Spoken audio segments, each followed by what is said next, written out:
So I got started in theater a long time ago. At the time I was still, sensitive to certain types of sounds, certain types of environments, being on the autism spectrum.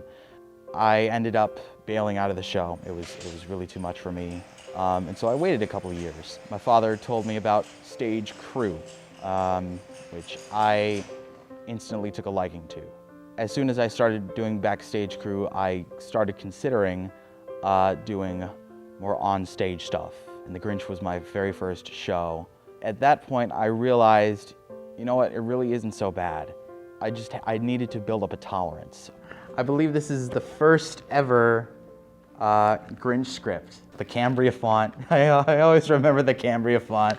So as soon as I started from Grinch, I went on to Shrek, which was my first lead. And that was the moment when I realized, okay, I have something that I didn't realize I had before. Wow, that's 16 scenes, 17 scenes. My first Kids Theater Workshop show. It's gonna go down in history as one of the best moments of my life. I continued to do theater and I got cast for other lead roles such as You're a Good Man, Charlie Brown. I was cast as Charlie Brown. We toured at local schools in the community. One of them said, thank you. They drew this nice picture on the front. We have a nice little drawing of Charlie Brown. Thank you for performing You're a Good Man, Charlie Brown.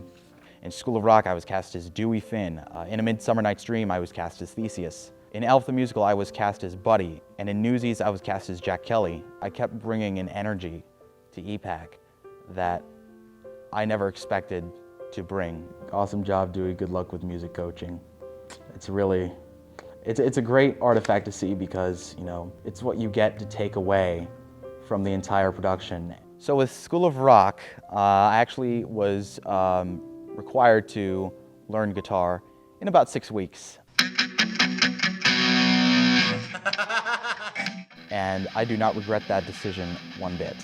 I started with simple, one finger on a fret, and then here I am playing complex, flowery stuff.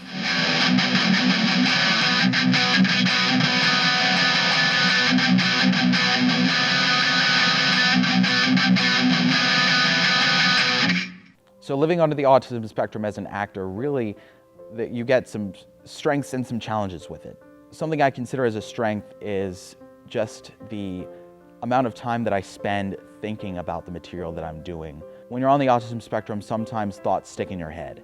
As an actor, if you're trying to memorize a script, that's very helpful. That's very, very helpful.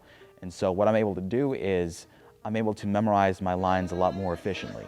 One of the most helpful things that I've pursued in my course as an actor is using as much energy as I can. Every single day I struggle with communication, every single day, even now as I'm speaking. When it comes to saying lines, I am able to communicate a little bit better because I have it ingrained in my mind and I can just take it out and it can be there. When it comes to saying stuff off the top of my head, you have to think and say to yourself, is what I'm saying making sense right now? While you're saying it, especially as an actor, because you don't want to make yourself look dumb. I remember doing rehearsals for scene work for Newsies, right in this space. It was really a moment for us to connect in this really small space.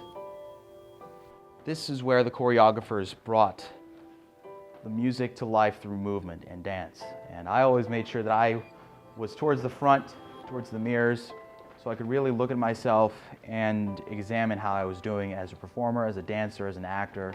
My involvement with theater has changed my life. It's changed my life. I have learned metacognition. I've learned patience. I've learned discipline. And I've learned teamwork and cooperation.